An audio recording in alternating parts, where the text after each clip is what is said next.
अखबारों में जो सृजनात्मक चिंतन है, आम जनमानस को सोचने के लिए विवश करता है। बताना चाहती हूँ कि प्रोफेसर मिश्रा जी ने अपना स्नातक, परास्नातक और पीएचडी की उपाधि गोरखपुर विश्वविद्यालय से प्राप्त की है। आप पिछले 45 वर्षों से भी अधिक शिक्षण एवं शोध कार्यों से जुड़े हुए हैं, प्रशासनिक कार्यों से भी जुड़े हैं, बहुत सारा महत्वपूर्ण शोध भी किया है इस दौरान। बहुत से, जैसे कि प्रशासनिक पद की बात करें तो dean research, chairperson, member governing body आदि कई पदों पर आप आसीन रहे हैं। शिक्षण कार्य आपने गोरखपुर विश्वविद्यालय से शुरू किया और भोपाल, दिल्ली विश्वविद्यालय और अंत में सर्वोच्च पद पर आसीन हुए। आप कुलपति के रूप में आपने अपना कुशल मार्गदर्शन दिया। महात्मा गांधी अंतर्राष्ट्रीय हिंदी विश्वविद्यालय वर्धा, महाराष्ट्र में आपने अपना कुशल नेतृत्व विश्वविद्यालय को प्रदान किया। आपको बहुत सारे फेलोशिप, ऑनर्स, अवार्ड आदि भी प्राप्त हुए हैं। 2012 में full bright Nehru lecturer fellowship, 2009 में नेहरू अवार्ड एमपी गवर्नमेंट, और साथ ही 1991 से 1992 फुल ब्राइट प्राप्त किया। मेंबरशिप बहुत सारी कमिटीज का मैं देख पा रही हूँ कि मेंबरशिप आपको प्राप्त है। जैसे कि मुख्य की बात करूं तो यूजीसी, एनसीईआरटी, आईसीएसएसआर। आप बहुत से एडिटोरियल एंड रिव्यू बोर्ड में भी रहे हैं। Associate editor, journal and cross cultural psychology, editor psychological studies, consulting editor psychology and developing societies. आपके मार्गदर्शन में अब तक 35 छात्रों ने अपना पीएचडी का कार्य किया है, आपसे मार्गदर्शन प्राप्त किया है। और मैं बताना चाहूंगी कि न केवल इतना, मैं जो कुछ भी आपके सामने रख पा रही हूँ वो बहुत ही संक्षिप्त है। बहुत सी चीजें ऐसी हैं जो मैं यहाँ रख भी नहीं पा रही हूँ, क्योंकि उसके लिए मुझे 1-1.5 घंटे का समय और चाहिए होगा। तो मैं बता रही हूँ कि अभी मैंने हाल ही में सर का पेपर 3 फरवरी 2022 में जो कि पब्लिश हुआ है, फ्रंटियर्स इन साइकोलॉजी, जो अपने आप में बहुत ही महत्वपूर्ण है और उसका इम्पैक्ट फैक्टर भी बहुत अधिक है। तो आज भी सर का जो शोध के प्रति दृष्टिकोण है वो भी अपने आप में बहुत ही सम्मानजनक है और हम लोगों के लिए तो प्रेरणादायी है। आपका जो रिसर्च इंटरेस्ट है वो psychology of emotion, self identity, cultural psychology, psychological theory and qualitative methods रहा है। आपके द्वारा बहुत ही स्तरीय सेमिनार्स आदि का भी आयोजन किया गया है, वर्कशॉप और सेमिनार का भी आयोजन किया गया है, जो आपकी बहुमुखी प्रतिभा का द्योतक है। और बहुत सी उपलब्धियों के रूप में कई सारी ग्रांट्स भी मिली हैं, रिसर्च ग्रांट भी मिली है, ICSSR, UGC, Indo Shastri Canadian institute, MPCST etcetera. Publication, बहुत सारी किताबों का कार्य आपने, बहुत सारी हिंदी और अंग्रेजी में भी पब्लिकेशन हुआ है। मनोविज्ञान में हिंदी की किताबों की हमेशा ही एक कमी सी रहती है और उसमें कई सारी किताबें आपका पब्लिकेशन रहा है। जैसे कि 2019 में reviews and exploration, Oxford university press, handbook of psychology in India, new Delhi, Oxford press, foundations of Indian psychology, new Delhi, Pearson publication. और मैं यही कहूंगी कि मुझे तो याद पड़ रहा है कि मैं बीए से लेकर अब तक जहां कुछ भी पहुंची हूँ, सर की किताबों का मार्गदर्शन मिलता रहा है, पढ़ती रही हूँ। उन किताबों को पढ़ करके हम यहाँ तक पहुंचे हैं और आज हमें ये सौभाग्य मिल रहा है कि आपका इस महत्वपूर्ण विषय पर लेक्चर हमें, हम सबको डायरेक्ट सुनने को मिलेगा। तो मैं सर से अनुरोध करूंगी, प्रोफेसर गिरीश्वर मिश्रा सर से बहुत ही विनम्र अनुरोध करना चाहूंगी कि वो tools and method of data collection पर इस सम्मानित मंच पर मैं बुलाना चाहूंगी और अनुरोध करूंगी कि आप अपना व्याख्यान देने की कृपा करें। धन्यवाद डॉक्टर सिंह। मुझे बड़ी प्रसन्नता हो रही है कि जो शोध के विद्यार्थी हैं उनके लिए इस पाठ्यक्रम का आयोजन किया जा रहा है और विश्वविद्यालय अनुदान आयोग के द्वारा ये सुनिश्चित किया गया है कि हर विद्यार्थी को इस पाठ्यक्रम का लाभ उठाना चाहिए। और मैंने जो पाठ्यक्रम देखा वह इस अर्थ में संतोष देने वाला है कि शोध के विभिन्न पक्षों का उसमें समावेश किया गया है। आज की चर्चा के लिए जो विषय हमारे सम्मुख प्रस्तुत है वह है कि प्रदत्त संकलन की विधियां, उसकी तकनीकें क्या हैं, इसके ऊपर विचार विमर्श किया जाए। Tools and methods of data collection.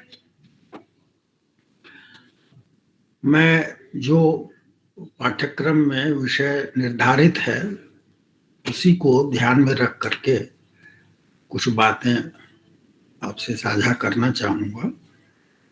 जैसा कि मुझे बताया गया है कि इस पाठ्यक्रम के अंतर्गत भिन्न भिन्न विषयों के अनुशासनों के विद्यार्थी शामिल हैं और अगर उनको कोई एक शब्द दिया जाए तो कहा जा सकता है कि वे समाज विज्ञान के विद्यार्थी हैं, या जो उनकी रुचियां हैं वह समाज विज्ञान से संबंधित है। और समाज विज्ञान की भी परिधि बड़ी व्यापक है और हर विषय का अपना इतिहास है, उसकी अपनी पहचान है और उनके लिए कुछ परंपरागत विधियां अधिक महत्वपूर्ण हैं और कुछ के लिए वो अपेक्षाकृत कम महत्वपूर्ण है। एक विषय के अंतर्गत भी बहुत सारी विविधताएं दिखाई पड़ती हैं जो अलग अलग तरह की विशेषज्ञता की अपेक्षा करती हैं, लेकिन यहाँ पर हम सबको एक साथ संबोधित करने की कोशिश करेंगे। मित्रों, शोध कार्य की प्रकृति और उससे जुड़े हुए बहुत सारे सवाल हैं जो कि पहले आपने विचार के क्रम में ग्रहण कर चुके हैं, ऐसा मुझे आशा करने की इच्छा हो रही है कि शायद आपने उन सबको पढ़ा होगा।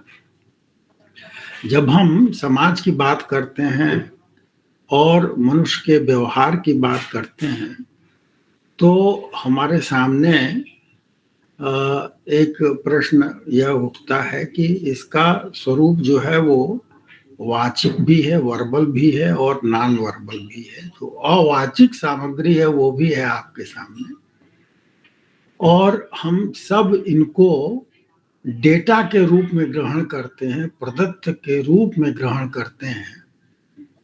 मैं आपका ध्यान इस ओर आकृष्ट करना चाहूंगा कि शोध अपने आप में लक्ष्य नहीं है। शोध जो है वह एक उपाय है जो कि आपके बड़े लक्ष्य के पास ले जाने में सहायक होता है। यह अंतर आपको करना चाहिए कि शोध विधि जो चुनी जाती है और जिसके अंतर्गत हम प्रदत्त संकलन करते हैं, ये सारा उद्यम किसी अपने मूल उद्देश्य की प्राप्ति के लिए किया जाता है। तो विधियां जो हैं वह सहायक हैं। विधियों की सहायता से हम अपने लक्ष्य तक पहुंचते हैं। विधि जो है इस तरह से गौड़ है, सेकेंडरी है, प्राइमरी आपका शोध का लक्ष्य है। तो विधि का जो चुनाव है वह हमारे लक्ष्य के अनुरूप होना चाहिए, न कि लक्ष्य को विधि के अनुरूप होना चाहिए। बहुत गंभीर ये प्रश्न हमारे सामने उठता है क्योंकि कई बार हमारा ध्यान विधि के ऊपर अधिक जाता है और वह एक प्रकार की रिचुअल या एक तरह के अनुष्ठान की तरह से हम लोग अपने काम में शामिल कर लेते हैं, उसको पूरा करते हैं।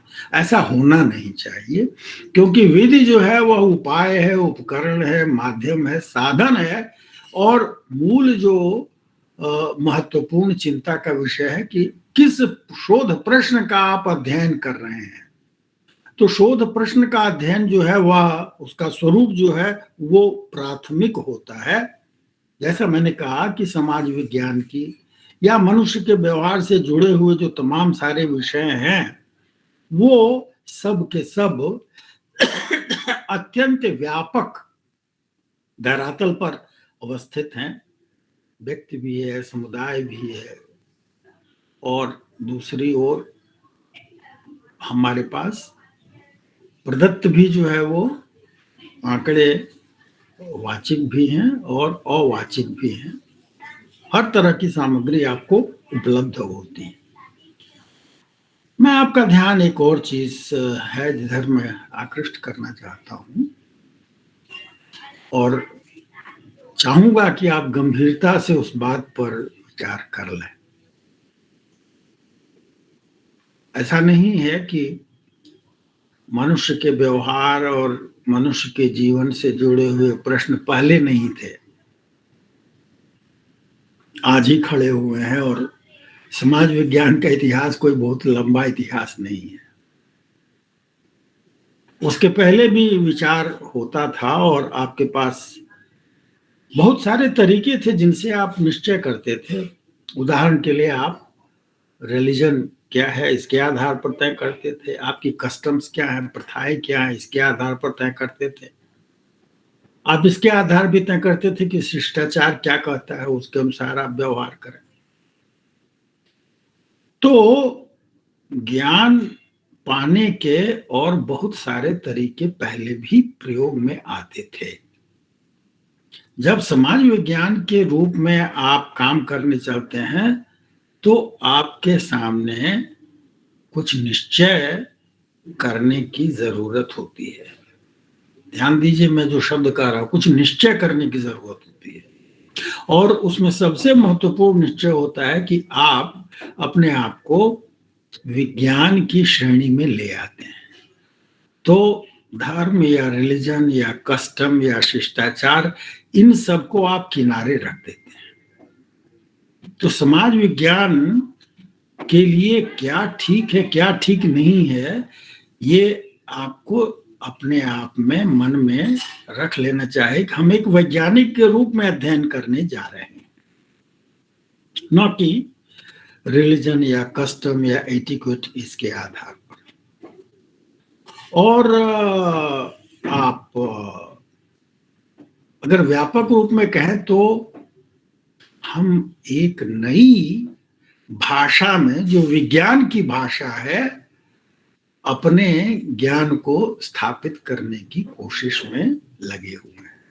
तो हमारा जो शोध है और जो प्रदत्त है, सारे सवाल इस बात पर हैं। मैं इसलिए कह रहा हूं कि प्रायः हम अन्य भाषाओं का भी उपयोग अपने उसमें करते हैं, जो ठीक नहीं है।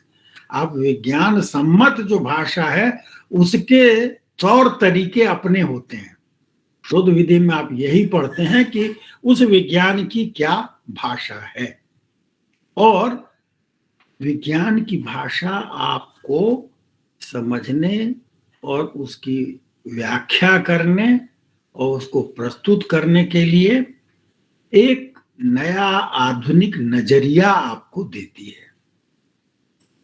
अब कौन सी नौकरी किसी के लिए ठीक है, या शादी कहाँ पर की जाए, बहुत सारे ऐसे प्रश्न हैं जिनके लिए आप ज्योतिषी के पास जाते हैं, वो पूछते हैं कि भैया ठीक है कि नहीं है।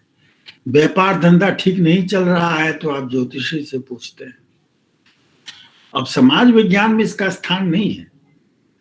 आप जो है किसी विशेषज्ञ के पास जाते हैं कि व्यापार में क्या गड़बड़ी हो रही है, कोई कंसल्टेंट आता है और वो डेटा कलेक्ट करता है और बताता है कि उत्पादन की प्रक्रिया में गड़बड़ी है या कहाँ गड़बड़ी है, कहाँ पर उसको सुधार लिया जाए।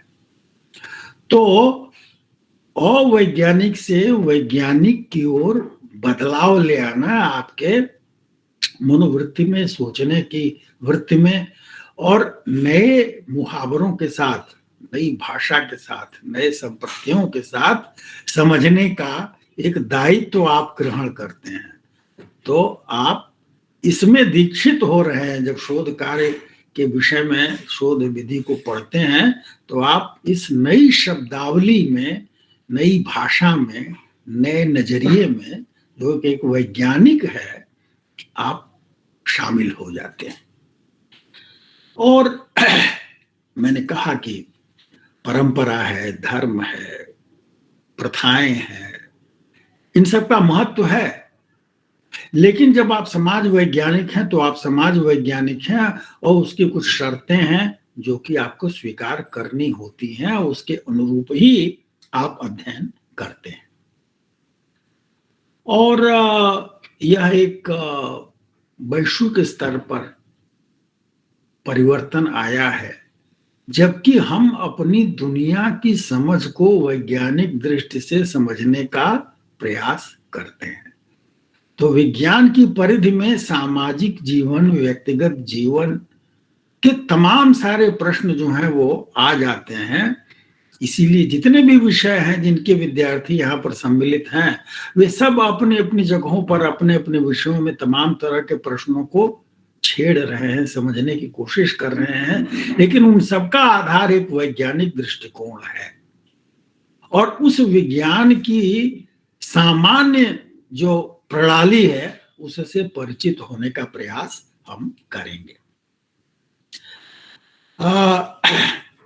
जो एक वैज्ञानिक की दृष्टि है, उस दृष्टि की कुछ विशेषताओं की ओर हम आपका ध्यान आकृष्ट करना चाहेंगे। और उसमें सबसे पहली जो महत्वपूर्ण बात है वो ये है कि इस तरह के पूरे प्रयास का उद्देश्य सिद्धांत निर्माण होता है, और वह सिद्धांत निर्माण वैज्ञानिक दृष्टि से होता है, व्यवस्थित होता है, और उसका मूल जो उद्देश्य है वो है, मेरी समझ से, कार्य कारण संबंध को निश्चित करना, कॉज इफेक्ट रिलेशनशिप को देखना कि दुनिया में जो कुछ आपके अध्ययन की परिधि में है उसमें आपस में किस प्रकार का संबंध है, कौन कारण है और कौन कार्य है, इसी रूप में आप ग्रहण करते हैं। दूसरे ढंग से भी आप कहते हैं कि संबंध ना करके कहे कि इसका इसके ऊपर क्या प्रभाव पड़ता है, वहां भी आप कार्य कारण ही देखने की कोशिश करते हैं। तो जो वैज्ञानिक सिद्धांत बनाने की आकांक्षा के साथ आप आगे बढ़ते हैं, वहां पर आपका प्रश्न यही होता है कि आप कार्य कारण संबंध को निश्चित कर सकें। और कार्य कारण में यह बात आप ध्यान में रखें कि कारण जो है वो पूर्ववर्ती होता है, जो काजेज हैं वो पहले घटित होते हैं, और जो परिणाम है वह उसके बाद घटित होता है। और दूसरी बात ये कि हम जो ज्ञान प्राप्त करना चाहते हैं वैज्ञानिक विधि से, वह ज्ञान ऐसा होता है जो वैध हो, जो विश्वसनीय हो, जो गवेषणा के लिए उपलब्ध हो, जो इन्वेस्टिगेट किया जा सके, जो रिलायबल हो, जो वैलिड हो। इस तरह का ज्ञान एकत्र करने का, प्राप्त करने का प्रयास वैज्ञानिक विधि के अंतर्गत किया जाता है। यह बात आपको पहले से भी पता रही होगी, कोई मैं नई बात नहीं कह रहा हूं, मैं उसे केवल बलपूर्वक यह आग्रह हम आपसे साझा करना चाहते हैं कि वैज्ञानिक के रूप में आपने निश्चय कर लिया कि आप इसी तरह से आगे बढ़ेंगे। अब वैज्ञानिक विधि किस प्रकार से भिन्न भिन्न प्रश्नों का उत्तर पाने के लिए आगे बढ़ती है, यह हमारा दूसरा महत्वपूर्ण विचार बिंदु। पहला तो यह हुआ सिद्धांत निर्माण, ऐसा ज्ञान का निर्माण जो कि वैध हो, विश्वसनीय हो, और जहां पर शोध कार्य या रिसर्च मेथड या गवेषणा की पद्धति का, एक्सप्लोरेशन का अवसर उपलब्ध हो, न कि पूर्व निश्चित प्रथाओं से या परंपरा से या धर्म के विश्वास से आप कोई निश्चय करते हैं। आप वैज्ञानिक विधि का जो उपयोग करते हैं इस तरह के सिद्धांत के निर्माण के लिए जहां पर काजल रिलेशनशिप बन सकती है, उसके लिए आप वैज्ञानिक विधि का उपयोग करते हैं जो कि प्रेक्षण के ऊपर निर्भर करती है। ऑब्जर्वेशन के ऊपर निर्भर करती है। और जितनी भी तकनीकें आप प्रयोग में ले आते हैं उन सबका आधार जो है यह ऑब्जर्वेशन ही होता है, और यह आपके प्रदत्त का आधार होता है, आपके डेटा का आधार बनता है। अब मैं 3 विशेषताओं का उल्लेख करूंगा कि जो आपका ऑब्जर्वेशन हो वो कैसा होना चाहिए, जो प्रदत्त हो वह कैसा होना चाहिए। पहली विशेषता है कि वह प्रिसाइज होनी चाहिए, परिशुद्ध होनी चाहिए, स्पष्ट रूप से कि हम यह जानना चाहते हैं। मैं इसलिए कहना चाहता हूं क्योंकि बहुत सारे जो कॉन्सेप्ट होते हैं वो एक दूसरे के बड़े निकट होते हैं। अगर उनमें आप अंतर, हाँ ये भी है, ये भी है, ये भी है, ऐसा नहीं चलेगा। विज्ञान में आपको निश्चित करना पड़ेगा कि ओ है, बो है, सौ है, ओ भी है और बो भी है और सौ भी है, ऐसा नहीं चलता है। तो ये प्रिसाइज होना चाहिए। दूसरी जो महत्वपूर्ण शर्त है जिधर विशेष रूप से मैं ध्यान आकृष्ट करना चाहूंगा वो ये है कि वैज्ञानिक अध्ययन जो है वह पब्लिक होता है, सार्वजनिक होता है, वह निजी नहीं होता है कि ये तो मेरा अपना अनुभव है। होगा आपका, लेकिन वैज्ञानिक होने के लिए यह आवश्यक होगा कि वह सार्वजनिक परिधि में हो। तो जो आपका प्रदत्त होगा वह पब्लिक होना चाहिए। पब्लिक होने का क्या अर्थ है, सार्वजनिक होने का क्या अर्थ है? कि वह सबको उपलब्ध हो, जो भी उसको जांचना देखना चाहे वह उसको जांच और देख सके, समझ सके। तो पहला हुआ कि वह प्रिसाइज होना चाहिए, और दूसरा है कि वह पब्लिक होना चाहिए, और तीसरा है कि वह एक्यूरेट होना चाहिए। एक्यूरेट होने का अर्थ हुआ कि उसकी जो मात्रा आप निश्चित करते हैं, उसकी जो गुणवत्ता आप निश्चित करते हैं, उसमें किसी प्रकार का भ्रम नहीं होना चाहिए कि यह क्या है।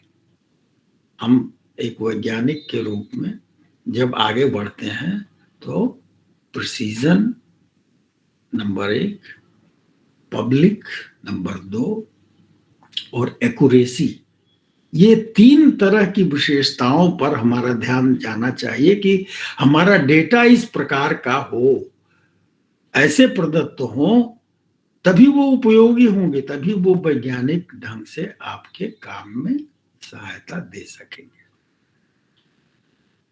तो पहला हुआ सिद्धांत निर्माण, दूसरा हुआ विधि, और उसमें जो प्रदत्त संकलन आप करेंगे वो प्रिसाइज हो, पब्लिक हो और एक्यूरेट हो।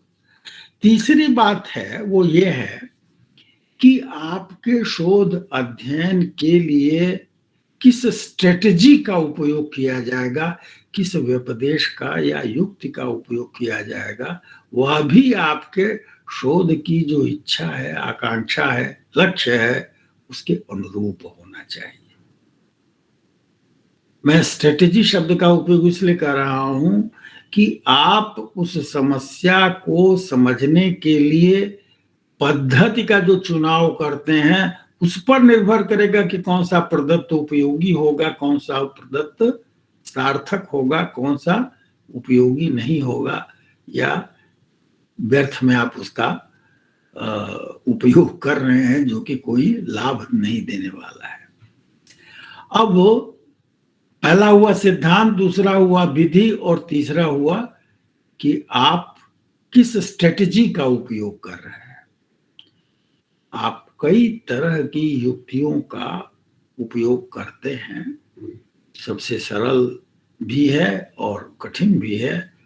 एक है जिसे हम कहते हैं डिस्क्रिप्टिव, वर्णनात्मक, और दूसरा है जिसे हम कहते हैं सहसंबंधात्मक, कॉरिलेशनल, और तीसरा है जिसे हम कहते हैं प्रायोगिक, एक्सपेरिमेंटल। ये 3 तरह के तरीके हैं जिसमें कि आप वैज्ञानिक अध्ययन में प्रवृत्त होते हैं। थोड़ा सा इनके बीच में अंतर करूं मैं कि है क्या ये।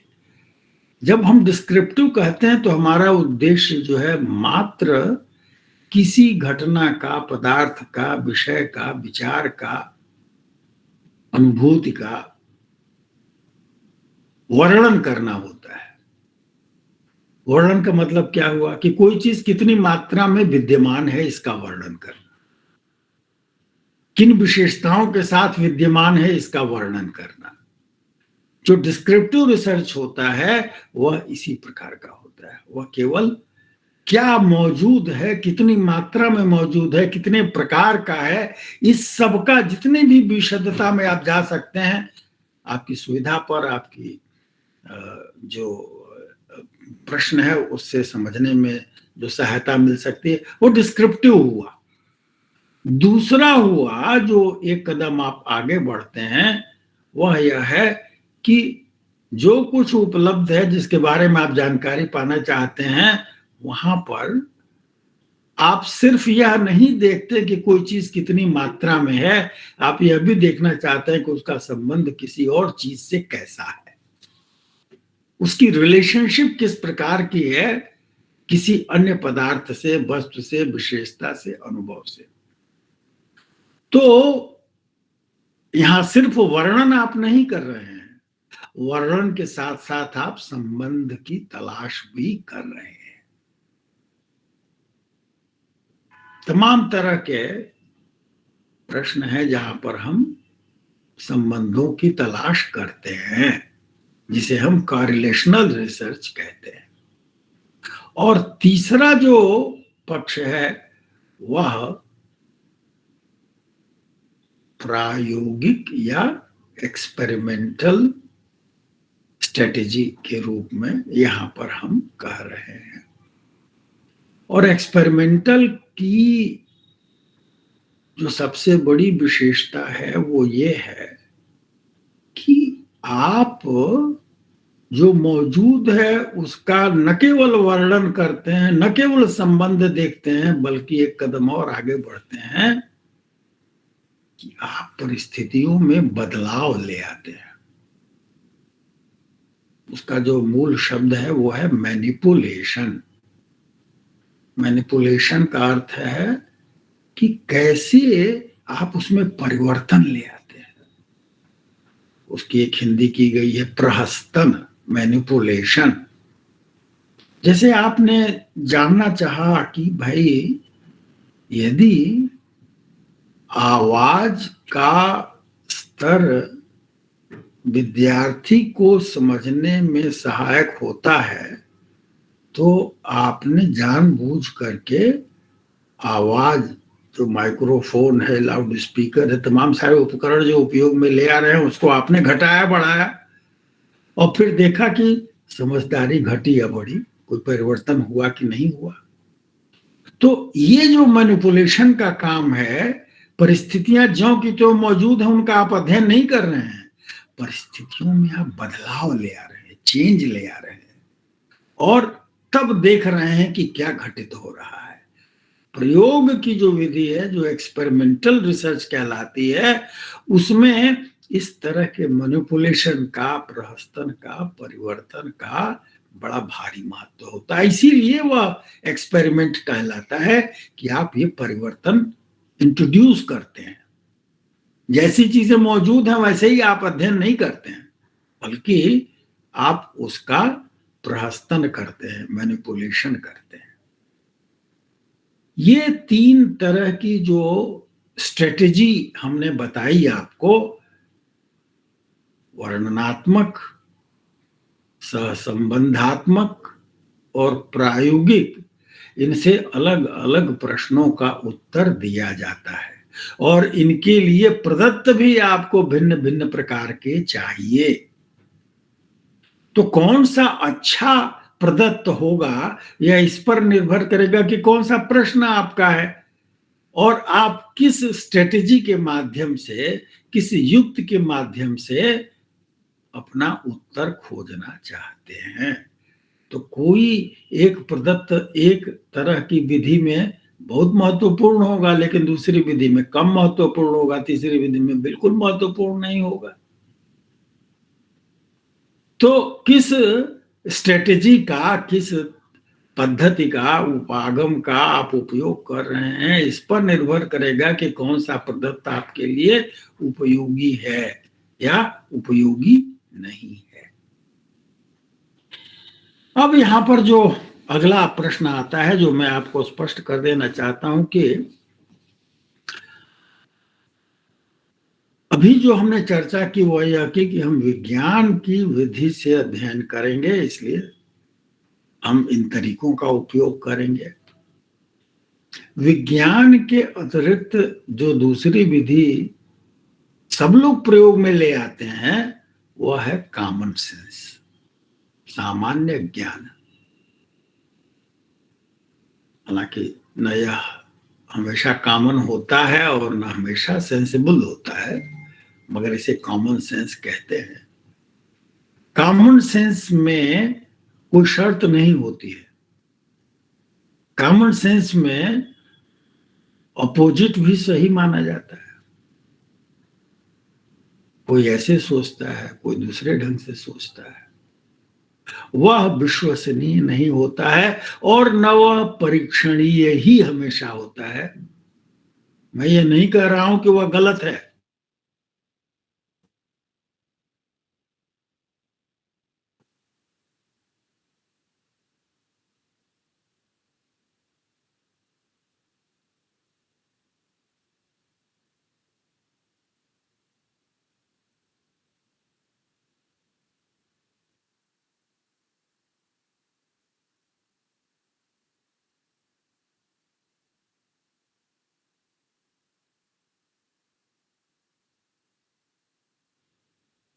ऐसा है, हमको ऐसा लगता है। तो ये हमारा मन या हमको ऐसा लगता है, यह वैज्ञानिक शब्दावली नहीं है, वैज्ञानिक भाषा नहीं है। यहाँ पर निर्णय तो प्रदत्त के आधार पर होगा कि वह आपकी हाइपोथेसिस के पक्ष में जा रहा है या उसके विरुद्ध जा रहा है। तो जो हमारा वैज्ञानिक ज्ञान प्राप्त होता है, उसका उद्देश्य जो है वह ऐसे सिद्धांत का निर्माण है जो कि प्रदत्त के ऊपर, और वह प्रदत्त जो कि सार्वजनिक है, उसके आधार पर, निश्चित मानकों के आधार पर सही ठहराया जा सके। और इसके लिए आप बाहर की दुनिया में प्रमाण एकत्र करते हैं, उसके अपने कायदे कानून हैं जिसके अनुसार हम समझने का प्रयास करते हैं। अंततः जो हमारा ज्ञान पाने का जो उद्देश्य है, वह ज्ञान से ऊपर भी एक चीज जिसको कहते हैं विजडम, जिसको कहते हैं विवेक, या जिसको कहते हैं एक और कठिन शब्द है प्रज्ञा। विवेक और प्रज्ञा और विजडम, इसका जो आशय है वो ये है कि केवल वह इंटेलेक्चुअल नहीं है, बल्कि उसमें नैतिक तत्व भी जुड़े हुए हैं। ज्ञान जो है वह कल्याणकारी हो, यह भी उसमें होना चाहिए। ये विजडम हुआ। तो अंततः हम विजडम की ओर आगे बढ़ते हैं। हर ज्ञान विजडम या प्रज्ञा के अनुरूप ही हो, ऐसा नहीं होता। इसीलिए कभी कभी विज्ञान की भी कठिनाइयां हमारे सामने आती हैं कि वह ज्ञान विजडम या प्रज्ञा के श्रेणी में आता है या नहीं आता है। तो कुल मिलाकर के जो वैज्ञानिक पद्धति है, उसमें सिद्धांत, विधि, और सिद्धांत और विधि के साथ ही जो तीसरा पक्ष है वो है उसका अनुप्रयोग, उसका एप्लीकेशन। अब हम यह नहीं मानते कि ज्ञान केवल ज्ञान के लिए होता है। ज्ञान इसलिए होता है कि उस ज्ञान से कुछ समस्या का समाधान होगा, जीवन की गुणवत्ता जो है वो बढ़ेगी, लोग खुशहाल होंगे, व्यक्ति के रूप में भी, समुदाय के रूप में भी, देश के रूप में भी। अर्थात एक नया शब्द जो हम लोग प्रयोग में लाते हैं कि रिसर्च जो है उसका कुछ एप्लीकेशन होना चाहिए। तो 3 पक्ष हुए, एक हुआ सिद्धांत, एक हुआ विधि और एक हुआ एप्लीकेशन। और इन तीनों का पारस्परिक गतिशील संबंध हमारे शोध की यात्रा को प्रभावित करता है। सिद्धांत, विधि और अनुप्रयोग, इन तीनों का आपस में मेल होता है और वह बड़ा गतिशील होता है। अब हम आपका ध्यान एक दूसरे पक्ष की ओर ले चलेंगे। अगला कदम कि शोध करने के पहले आप अपने सुपरवाइजर से और स्वयं अपने मित्रों से चर्चा करते हैं। मैं कहूंगा कि वह एक पक्ष है जिसको कहते हैं कॉन्सेप्चुअलाइजेशन, कि आप एक अवधारणा का निर्माण करते हैं, कॉन्सेप्चुअलाइज करते हैं। एक पक्ष है कॉन्सेप्चुअलाइजेशन। आपके सामने समस्याएं आती हैं और उन समस्याओं को सोच करके उन पर विचार करके आप एक सैद्धांतिक ढांचा बनाते हैं। कोई आनंद क्रिया से हिंदी आनी, वो मिस्टर की एक स्टूडेंट है, बैठा दीजिए, हम आधे पौन घंटे बाद तक बात करेंगे।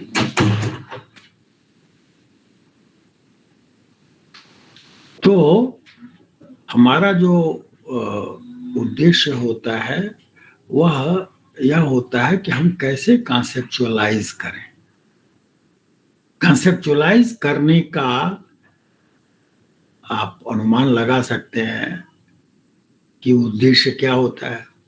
उद्देश्य होता है कि आप अध्ययन के लिए किसी हाइपोथेसिस की दिशा में आगे बढ़ते हैं, कोई परिकल्पना आप निर्मित करते हैं। और परिकल्पना क्या होती है उस पर हम चर्चा ज्यादा नहीं करेंगे, मगर कंसेप्चुअलाइजेशन एक पक्ष क्यों महत्वपूर्ण है उसकी जरूर आपका ध्यान हम आकृष्ट करना चाहेंगे। कंसेप्चुअलाइजेशन का आशय हाइपोथेसिस बनाना है। वह शोध कार्य करने के पहले आप निश्चित करते हैं, वो शोध कार्य का आरंभिक पक्ष होता है। उसमें एक्सपेक्टेड संबंध भिन्न भिन्न परिवर्तनों के बीच क्या है इसको समझने की कोशिश करते हैं। आप कैसा डेटा कलेक्ट करेंगे, किस विधि का उपयोग करेंगे, ये सब आपके कंसेप्चुअलाइजेशन पर डिपेंड करेगा, निर्भर करेगा। तो कौन सी एक्सपेक्टेड रिलेशनशिप है ये आप निश्चित करते हैं और उसके आधार पर आप अपना काम आगे बढ़ाते हैं। दूसरा जो पक्ष है उसको हम कहेंगे ऑपरेशनलाइजेशन। कंसेप्चुअलाइजेशन और दूसरा पक्ष है ऑपरेशनलाइजेशन। ऑपरेशन की हिंदी वैसे किया गया संक्रिया। ऑपरेशनलाइजेशन जो है उसको आप कॉन्क्रीट रूप में कैसे लागू करेंगे, कैसे उसको ट्रांसलेट करेंगे, अपने कॉन्सेप्चुअल पार्ट को रियल रिसर्च में कैसे आप ले आएंगे, ये हुआ ऑपरेशनलाइजेशन। अब यहां पर एक बात और हम कहना चाहेंगे कि इस पूरे कार्य का, शोध का जो उद्देश्य है, मैंने शुरू में कहा था कि सिद्धांत का निर्माण होता है, कि अंततः आप ये बता सकें कि ये चीजें इस तरह से हैं।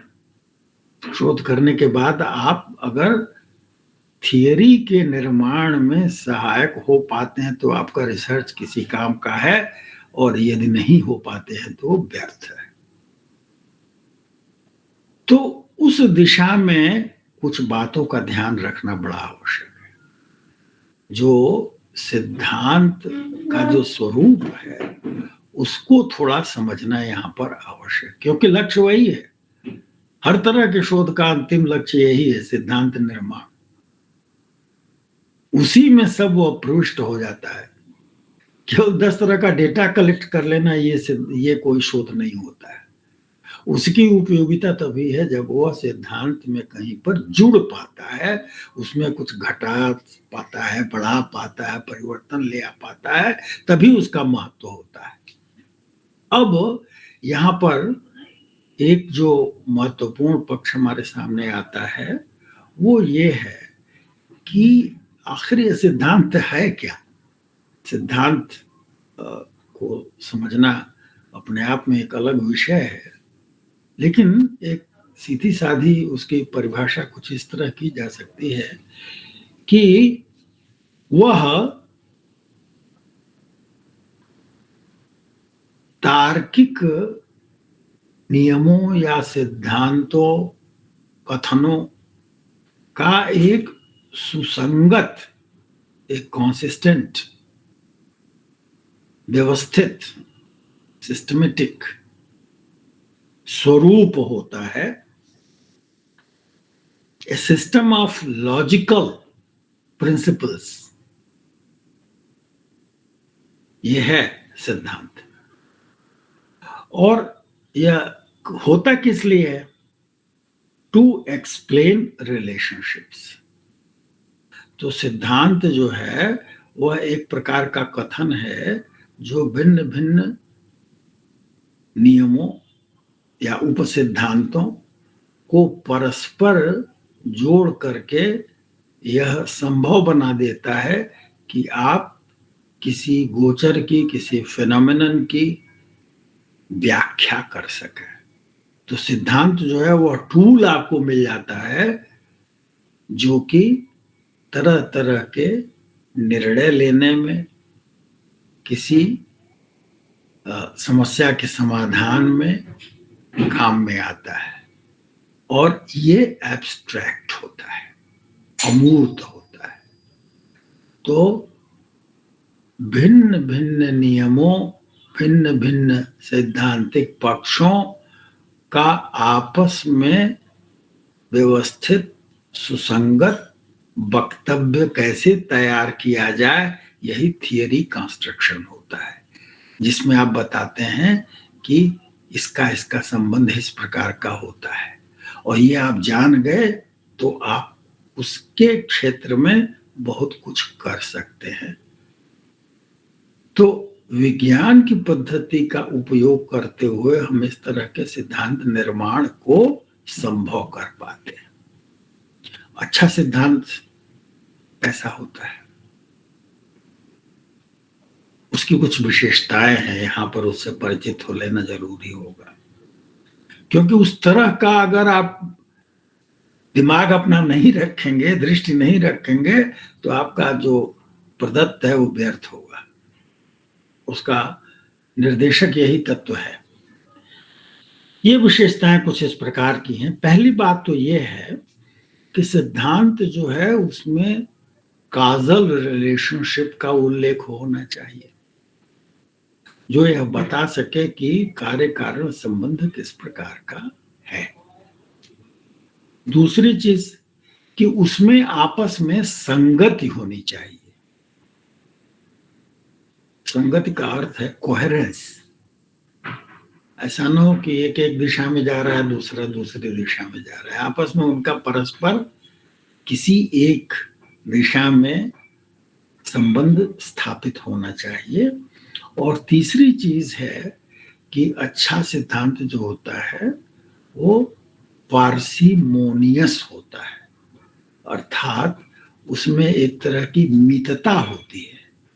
कम से कम संप्रत्ययों का उपयोग उसमें किया जाता है।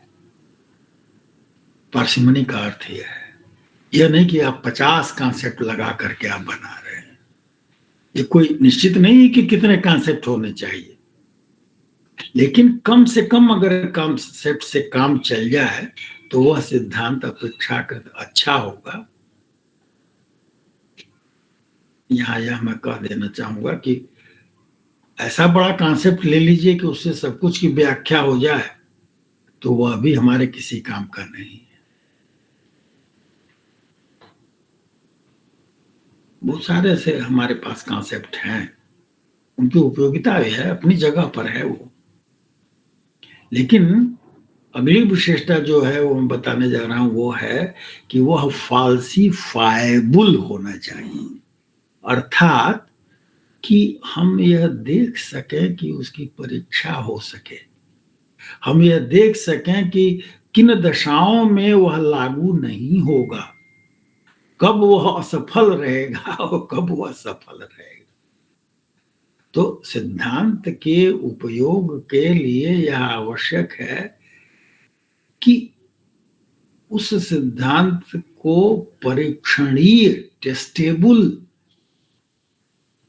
तो ये एक बड़े भारी विद्वान हुए थे पॉपर, उनका यह फ्रेज है, उनका विचार है, जिसे कहते हैं फाल्सीफाएबिलिटी, कि वह अगर गलत होता है तो उसको गलत साबित किया जा सके। अब ऐसा विचार ले लीजिए कि अब कहिए कि जो कुछ हो रहा है सब हरी इच्छा है, तो इसको तो जो नहीं हुआ वह भी हरी इच्छा है, जो हो गया वो भी हरी इच्छा है। हो सकता है कि हो ये, लेकिन यह फाल्सीफाएबल नहीं है, क्योंकि हर अवस्था में हरी इच्छा ही है। तो ये फाल्सीफाएबल नहीं है, ये विज्ञान की पर्दे में नहीं आ पाएगा। ये सिद्धांत जो है वो ठीक नहीं है। तो फिर मैं दोहरा दूं, कॉजल रिलेशनशिप, कोहेरेंस, संगति, पार्सिमनी, कम से कम संप्रत्ययों का उपयोग किया जाए, और चौथा फाल्सीफाएबल, अर्थात जिसकी सत्यता और असत्यता को स्पष्टतः व्यक्त किया जा सके और जो परीक्षणीय हो। अब हम इस पृष्ठभूमि में अपनी हाइपोथेसिस का निर्माण करते हैं या कॉन्सेप्चुअलाइजेशन का काम करते हैं कि अपनी समस्या को समझने के लिए एक एक्सपेक्टेड किस तरह का रिलेशनशिप है, और यह उपयोग के क्षेत्र से भी आ सकता है, एप्लीकेशन के क्षेत्र से भी आपको मिल सकता है, और वह किसी सिद्धांत से भी आपको प्राप्त हो सकता है, वह किसी भी तरह से आपको प्राप्त हो सकता है। ध्यान दीजिए, मैं कॉन्सेप्चुअलाइजेशन शब्द का उपयोग कर रहा हूं, और जो हाइपोथेसिस होती है वह वस्तुतः, ध्यान से सुनिए, कॉन्सेप्चुअल वेरिएबल्स, कॉन्सेप्ट्स, उनके बीच में संबंध को आप देखते हैं। वह जो व्यक्त करते हैं वह कॉन्सेप्चुअल टर्म्स में होती है।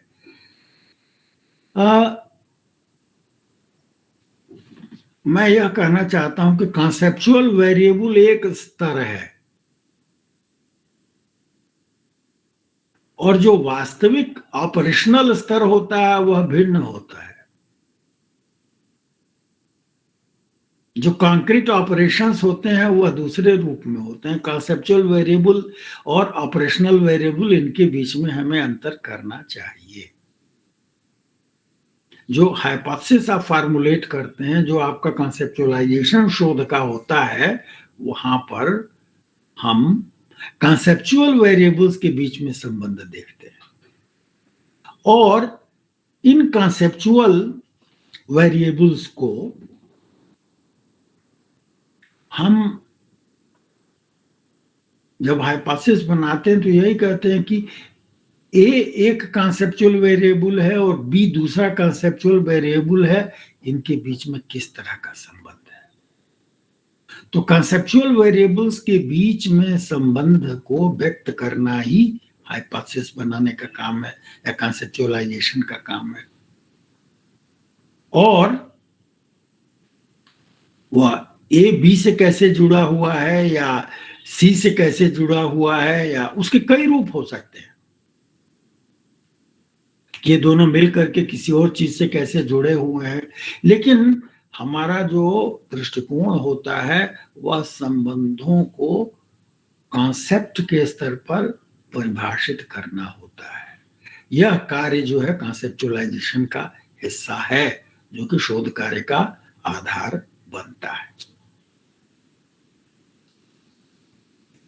दूसरा जो इसका पक्ष है वो ये है कि प्रायः जो समाज विज्ञान का शोध है उसमें हम लोग बड़ी मात्रा में एक शब्द का उपयोग करते हैं और वो है वेरिएबल। जो हमारा मटेरियल है, जिस वस्तु के ऊपर शोध होता है, वो वस्तुतः उसे हम वेरिएबल कहते हैं। वो कोई भी प्रॉपर्टी है, कोई भी विशेषता है, एट्रीब्यूट है, घटना है, अनुभव है, जो अलग अलग मात्राएं जिसमें परिवर्तन देखा जा सके, पहचाना जा सके, नापा जा सके, उसे हम वेरिएबल कहेंगे। तो हम हाइपोथेसिस को भी उन्हीं वेरिएबल्स के टर्म्स में उसी के अनुरूप रखने का प्रयास करते हैं और उसे बांधते हैं उसी के अंतर्गत, और एक तरह से अपने शोध कार्य की परिधि, उसकी बाउंड्री तय कर देते हैं कि हम इसका और इसका संबंध देखना चाहते हैं। सारी दुनिया से हमारा मतलब नहीं रहता है। हमने उसमें छांट लिया कि हमारा और ब का संबंध देखेंगे, ब 100 का संबंध देखेंगे, ये आप निश्चय कर लेते हैं। यहां पर मैं एक बात ध्यान दिलाना चाहूंगा कि नाना प्रकार के वेरिएबल हैं। एक वेरिएबल जिसको प्राय हम लोग खूब प्रयोग में ले आते हैं, साइकोलॉजी में भी और अन्य विषयों में भी, वो वस्तुतः डेमोग्राफिक वेरिएबल है। जैसे जेंडर हुआ, किस कक्षा में पढ़ रहा है, आयु है, सोशियो इकोनॉमिक स्टेटस है, ये सारे के सारे डेमोग्राफिक वेरिएबल्स हैं। दूसरा जो वेरिएबल हो सकता है, देखिए ऐसा है कि डेमोग्राफिक वेरिएबल जो है समाज की तरह तरह की जो विशेषताएं हैं वो है, या एक तरह से कह लीजिए कि वो एड्रेस वेरिएबल है। जाति है तो एक एड्रेस है आपका, जहाँ रहते हैं समाज में, लोकेशन, पोजीशन, इसको व्यक्त करता है। दूसरे तरह के जो वेरिएबल हैं वो पर्सन वेरिएबल हैं, जो कि आप में हैं और आप लेकर के आते हैं शोध कार्य। आपकी बुद्धि किस तरह की है, आपका दृष्टिकोण किस तरह का है, ये सारे पर्सन वेरिएबल हैं। पहला हुआ डेमोग्राफिक, दूसरा हुआ पर्सन वेरिएबल, और तीसरा है कॉन्टेक्चुअल वेरिएबल, सिचुएशनल वेरिएबल। जो परिस्थिति की विशेषताएं हैं वो हुई। तो सभी विषयों को आप देखेंगे तो आप पाएंगे कि हमारे जो वेरिएबल की दुनिया है वह या तो डेमोग्राफिक में होती है, या पर्सन वेरिएबल में होती है, या सिचुएशन वेरिएबल में होती है। इन्हीं में से हम छांट छूट के अपने वेरिएबल चुनते हैं। तो वेरिएबल का जो विस्तार है ब्रॉडली हम इन तीन में कर सकते हैं। पर्सन वेरिएबल भी आप नाना प्रकार के देख सकते हैं, फिजियोलॉजिकल भी है, सोशल भी है, साइकोलॉजिकल भी है, नाना प्रकार के आप देख सकते हैं। उसमें भी बहुत सारे उसका क्लासिफिकेशन हो जाता है। पर ये वेरिएबल ही है जिसके बारे में हम अपना ध्यान केंद्रित करते हैं। वेरिएबल एक तरीका हमने बना लिया कि इस दुनिया को कैसे व्यवस्थित किया जाए और अध्ययन की पकड़ की जकड़ में कैसे उसको ले आया जाए, कैसे उस पर कब्जा जमाया जाए एक शोधकर्ता के रूप में। तो हमने कहा कि ये सब के सब वेरिएबल हैं, और मैंने कहा कि ये वेरिएबल सभी एक ही तरह के नहीं है। डेमोग्राफिक एक प्रकार का है, पर्सन वेरिएबल दूसरे प्रकार के हैं, सिचुएशनल वेरिएबल जो है वो तीसरे प्रकार के वेरिएबल हैं जो कि कॉन्टेक्स्ट पर डिपेंड करते हैं। और मैंने कहा कि एक स्तर है कॉन्सेप्चुअलाइजेशन का जो कि एब्स्ट्रैक्ट है, जो अमूर्त है। बुद्धि कह लीजिए, या प्रेम कह लीजिए, या स्वतंत्रता कह लीजिए, ये सब अमूर्त हैं। आप बातचीत कर लीजिए, समझ लीजिए उसको, ठीक है। लेकिन ये एब्स्ट्रैक्ट वेरिएबल्स है। अब जब आप शोध एक वैज्ञानिक के रूप में करने चलते हैं तो आपको एक कदम आगे बढ़ना पड़ता है कि इन कॉन्सेप्चुअल वेरिएबल्स को, और कॉन्सेप्चुअल वेरिएबल भी उनके डिटेल में हम अभी न जाएंगे, लेकिन एक वेरिएबल है जो कि कई जब बार हम साइकोलॉजी में खास तौर से उपयोग में ले आते हैं और भी जगह ले आते हैं, जिनको हम कहते हैं हाइपोथेटिकल वेरिएबल। हाइपोथेटिकल वेरिएबल जो है वह कल्पित वेरिएबल है जिसका मैनिफेस्टेशन दूसरे रूपों में दिखाई पड़ता है, तरह तरह के व्यवहार में दिखाई पड़ेगा। तो जब आप उस कॉन्सेप्चुअलाइजेशन की परीक्षा करने चलेंगे तो कॉन्सेप्चुअलाइजेशन तो एब्स्ट्रैक्ट है, वो पकड़ में नहीं आएगा। तब हम ऑपरेशनलाइजेशन करते हैं, उसको कुछ संक्रियाओं के रूप में, कुछ मूर्त प्रक्रियाओं के रूप में, कॉन्क्रीट ऑपरेशंस के रूप में बदलते हैं। ध्यान दीजिए, जो मैं कह रहा हूं आपको अपने शोध में ध्यान देना चाहिए और ये लिखना चाहिए कि हमारा कॉन्सेप्चुअल फ्रेमवर्क जो है उसमें इन कॉन्सेप्चुअल वेरिएबल्स को लेके हम चल रहे हैं, और उनको कॉन्क्रीट रूप में जब हम उस हाइपोथेसिस की परीक्षा करने चलते हैं तो उनका कॉन्क्रीट रूप जो है वो ये होता है। ऑपरेशन वस्तुतः एक प्रकार की वर्किंग डेफिनेशन है, उसकी एक काम चलाऊं परिभाषा आप निश्चित कर देते हैं कि इसका ये आशय है, और ऑपरेशनल आपके पहुंच की परिधि में होता है, आपके प्रेक्षण या ऑब्जर्वेशन की परिधि में पहुंच जाता है, और उसी के आधार पर आप परीक्षा कर पाते हैं। कॉन्क्रीट, स्पेसिफिक, प्रिसाइज और empirical definition. Concrete, specific, precise, empirical definition. Concrete हुआ कुछ व्यवहार की विशेषताओं के रूप में आप उसका वर्णन करते हैं। दूसरा प्रिसाइज, आप तय कर लेते हैं कि बस इतना ही इसका अर्थ है, इससे ज्यादा नहीं और इससे कम नहीं। और इंपिरिकल, जो इंद्रियानुभव गम्य हो, जो पकड़ में आ सके, आपके अनुभव का हिस्सा हो सके, जिस तक आप जो है आसानी से पहुंच सकें, जिसका मापन कर सकें, जिसको आप ग्रहण कर सकें। और जब यह करते हैं तो इसके लिए और भी कई चीजें हम ध्यान में ले आते हैं। जैसे अक्सर जब हम वेरिएबल लेते हैं, जैसे मैंने कहा था कि आवाज का समझदारी में क्या प्रभाव पड़ता है, समझदारी के ऊपर अगर जानना चाहते हैं तो हम क्या करेंगे, हम आवाज के कई स्तरों को लेंगे, उसके लेवल, बहुत कम आवाज, उससे ज्यादा, उससे ज्यादा, उससे ज्यादा, कई स्तर उसका हम बनाते हैं। तो जो परिवर्त्य है या चर है, जो भी आप कहें, उस वेरिएबल को उसके भिन्न भिन्न स्तरों पर स्थापित करके उसका मूल्य निश्चित किया जाता है, और ऑपरेशनल रूप उसको दिया जाता है।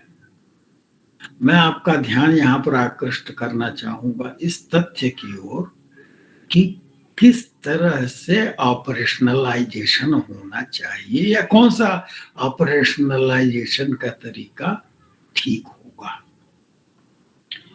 पहली बात ये कि जिस रूप में आप ऑपरेशनलाइज करें, वह पहला तो यह है कि वह पब्लिक होना चाहिए, वह किसी के लिए भी प्रेक्षण गम्य होना चाहिए, सार्वजनिक होना चाहिए। आप दूसरे को बता सकें कि हमने इसको कैसे ऑपरेशनलाइज किया है, स्पष्ट रूप से।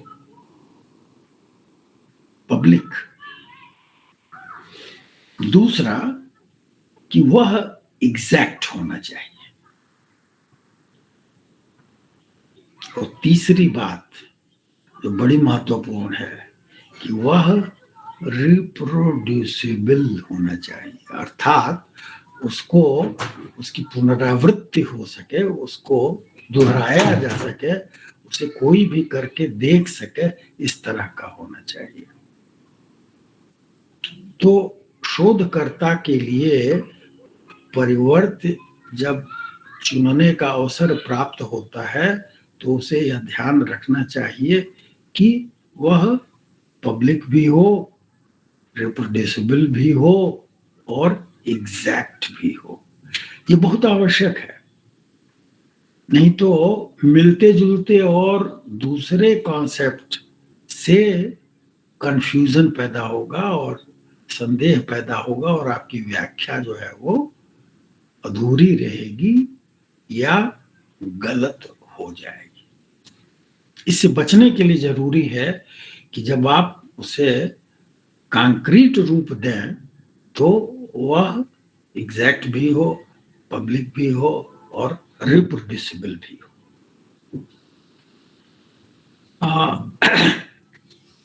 यह भी जरूरी है कि जो हमारा ऑब्जर्वेशन हो वह किसी भी प्रकार के बायस से, किसी भी प्रकार के पूर्वाग्रह से मुक्त हो।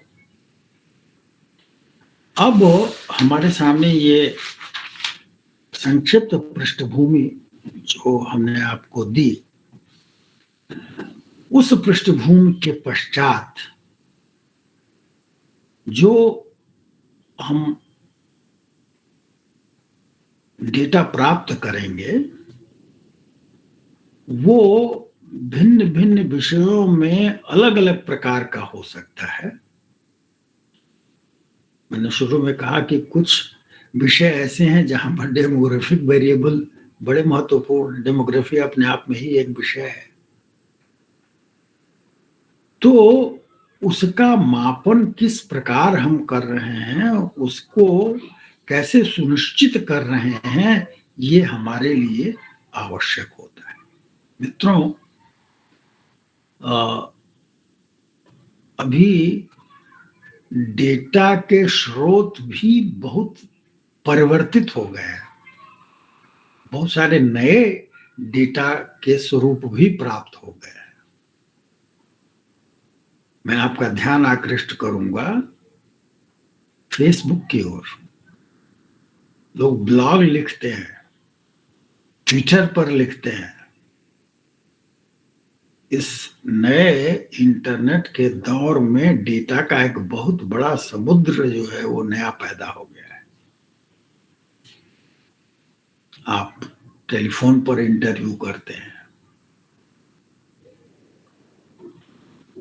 बहुत सारे नए पक्ष भी उसमें संबंधित हो गए हैं।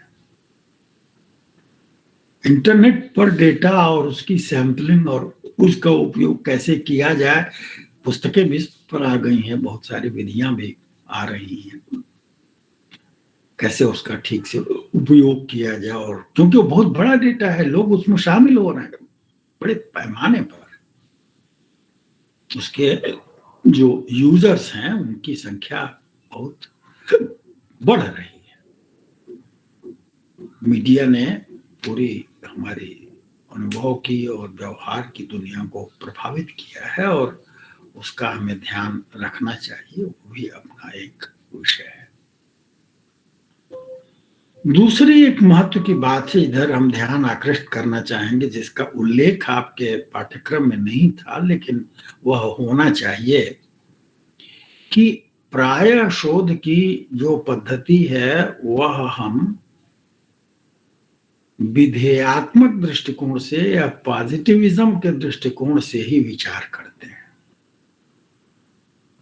पॉजिटिविज्म जो है वह हमारा अभी भी सर पर चढ़ करके बोल रहा है, जबकि उसके आगे शोध की और विज्ञान की कथा आगे बढ़ चुकी है।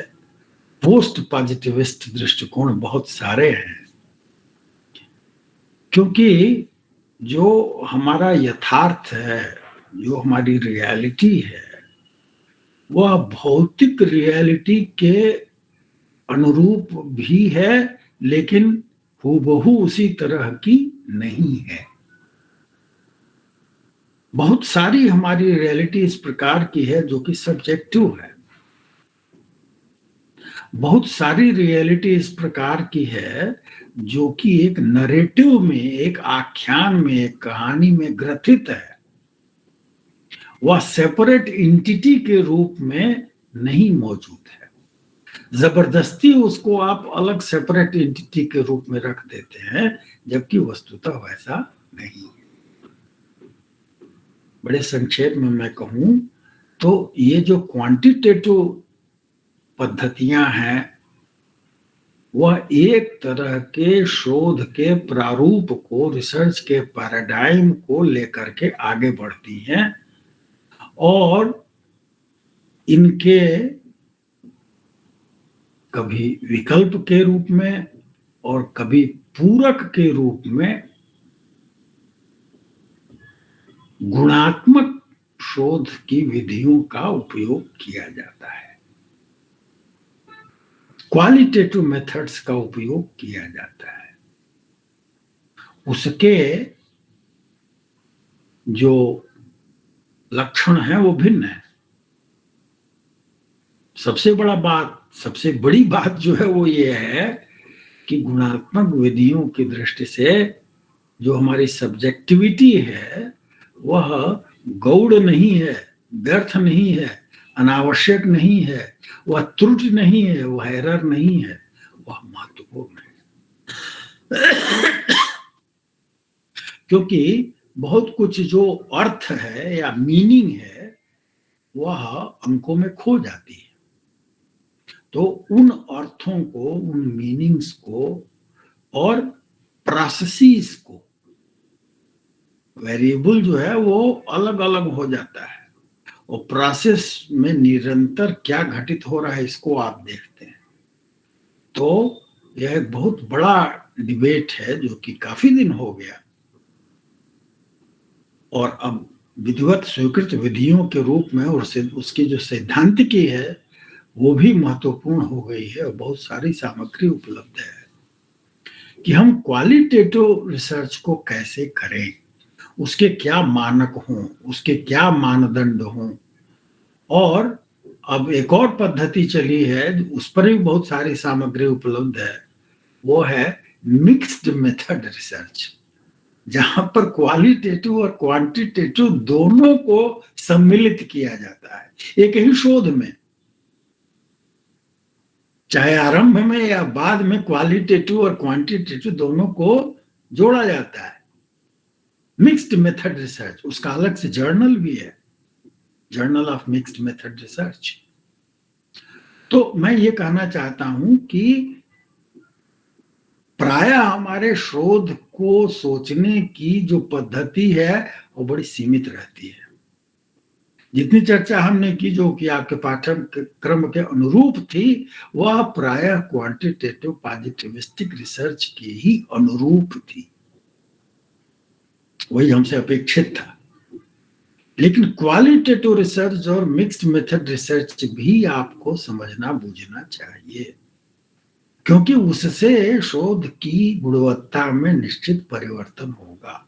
इसलिए कि बहुत सारे सवाल आप छोड़ देते हैं क्योंकि उनके लिए उपयुक्त टूल नहीं है और इसलिए आप वो रिसर्च नहीं करेंगे। और चूंकि कोई टेस्ट अवेलेबल है इसलिए आप उसके ऊपर रिसर्च करेंगे, चाहे वह व्यर्थ का ही हो। कोई टेक्निक आपको पता है, आप उसका उपयोग करेंगे, चाहे वह उपयोगी हो या ना हो। तो हमारा रिसर्च दुर्भाग्य से मेथड सेंट्रिक इस अर्थ में हो जा रहा है कि शोध की समस्या गौड़ हो जा रही है। मेथड आप नया बना लीजिए, नए ढंग से कर लीजिए। आपको याद होगा, कम से कम मनोविज्ञान के जो लोग होंगे, कि कितने तरह की विधियों का उपयोग हुआ है। मनोविज्ञान का जो विस्तृत दुनिया है जर्मनी में विंघास ने तो अपने ऊपर एक्सपेरिमेंट करके मेमोरी पर जो अध्ययन किए, उसके जो परिणाम थे वो आज भी बहुत हद तक सही हैं। और बाद में कहा गया कि ये तो सब इंट्रोस्पेक्शन है और ये गड़बड़ है और एक्सपेरिमेंट होना चाहिए और दूसरे के ऊपर होना चाहिए। मैं इसका उल्लेख इसलिए कर रहा हूं कि बहुत सारे विषय ऐसे हैं जहां पर फर्स्ट पर्सन, आपका अपना अनुभव महत्वपूर्ण है। योग आप ले लीजिए तो योग का अनुभव आपके लिए महत्वपूर्ण है। सब चीजें आप देखेंगे और उसकी ओर हमने नहीं ध्यान दिया है, क्योंकि हमारा मॉडल पॉजिटिविस्ट रिसर्च का है। साइंस की भी परिभाषा हमारी वही है, अध्ययन का तरीका भी वही है, तो बहुत सा जो महत्वपूर्ण हो सकता है उधर हमारा ध्यान नहीं जाता है। यह आवश्यक है कि हम अपने अध्ययन क्षेत्र को विस्तृत करें। अगर हमारा प्रश्न इस प्रकार का है तो हमको उस तरह का विचार करना चाहिए, उन पद्धतियों का उपयोग करना चाहिए। क्वालिटेटिव मेथड्स में एक विधि है जिसका नाम है ऑटो इथनोग्राफी, मतलब अपने खुद उसकी इथनोग्राफी आप करिए, यह एक विधि है। उसमें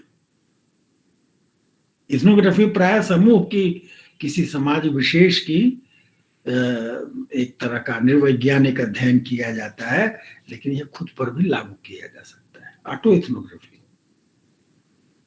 फेनोमेनोलॉजिकल एनालिसिस, क्वालिटेटिव विधियों को अगर आप देखेंगे तो उसमें बहुत सारी ऐसी विधियां हैं। उसमें डिस्कोर्स एनालिसिस है, कन्वर्सेशन एनालिसिस है, उसमें एक विधि है जिसका नाम है ग्राउंडेड थियरी, जिसका मतलब होता है कि आप कोई थियरी लेकर के डेटा कलेक्शन ना करें, बल्कि डेटा के आधार पर थियरी का विकास करें। ग्राउंडेड थियरी एक विधि है। मैं ये कहना चाहता हूं कि शोध का जो परिसर है, जो उसका कैंपस है, उसका बड़ा विस्तार हुआ है, और जो विधेयात्मक दृष्टि है, जो पॉजिटिविस्ट दृष्टि है, उसकी अपनी सीमाएं हैं। मैं आपको हतोत्साहित नहीं करना चाहता हूं, लेकिन उसकी सबसे बड़ी सीमा है कि बहुत हद तक वह केवल एक तरह का स्टेटस को मेंटेन करता है।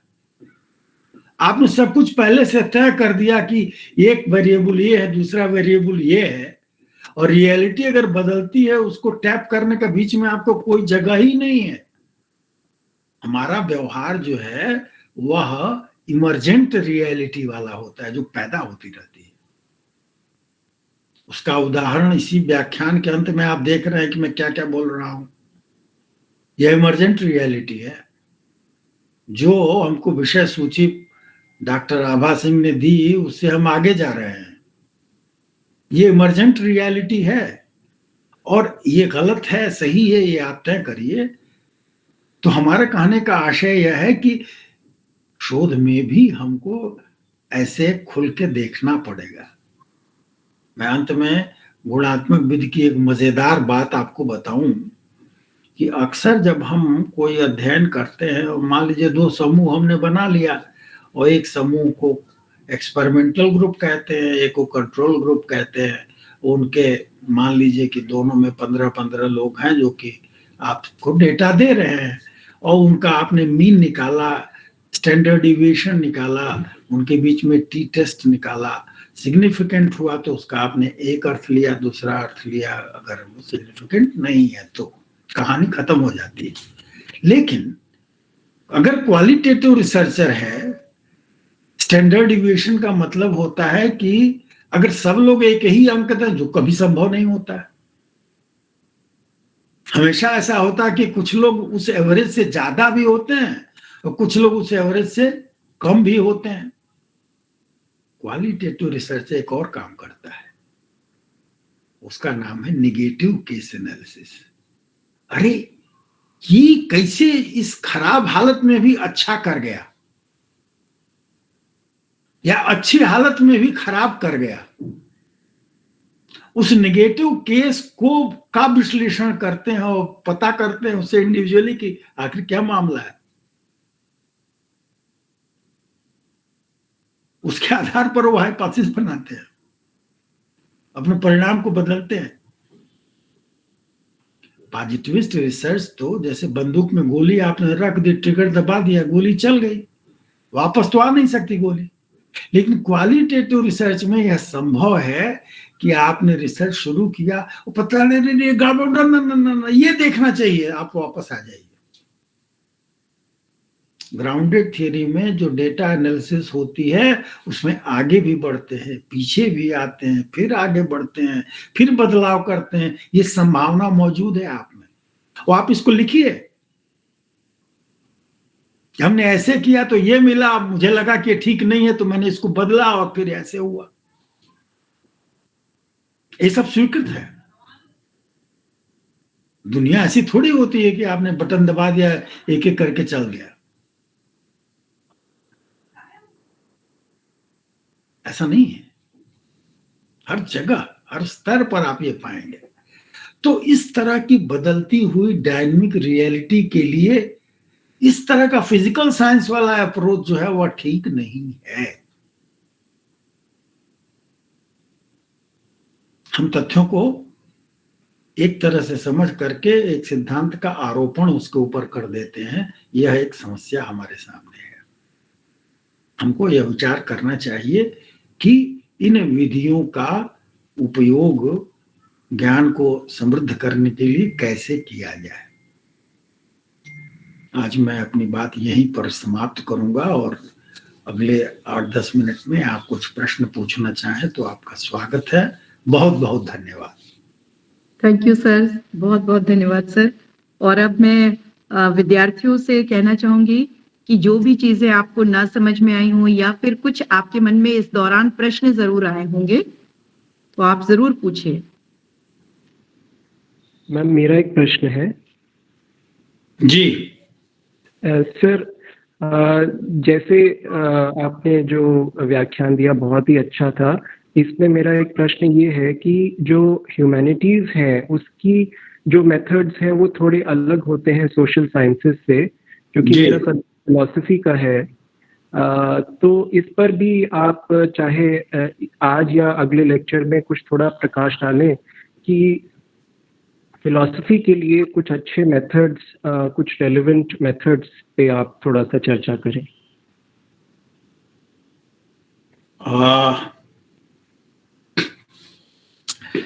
ऐसा है कि मैं फिलॉसफी का एक शास्त्र के रूप में विशेषज्ञ नहीं हूं, और फिलॉसफी को भी आप केवल एक शब्द में परिभाषित नहीं कर सकते। उसके तमाम पक्ष हैं। जैसे अब तो फिलॉसफी भी हर विषय से जुड़ गई है, इन्वायरमेंटल फिलॉसफी भी है। तो अगर इन्वायरमेंटल फिलॉसफी, इन्वायरमेंट के सवाल से आप जुड़ते हैं तो आपको किस तरह का डेटा चाहिए आपके प्रश्न पर निर्भर करेगा। तो कोई भी शास्त्र हो, कोई भी विषय हो, कोई भी डिसिप्लिन हो, जेनेरिक मेथड की बात करना एक हद तक तो ठीक है, लेकिन आपकी शोध की समस्या पर निर्भर करेगा कि किस विधि का उपयोग किया जाए।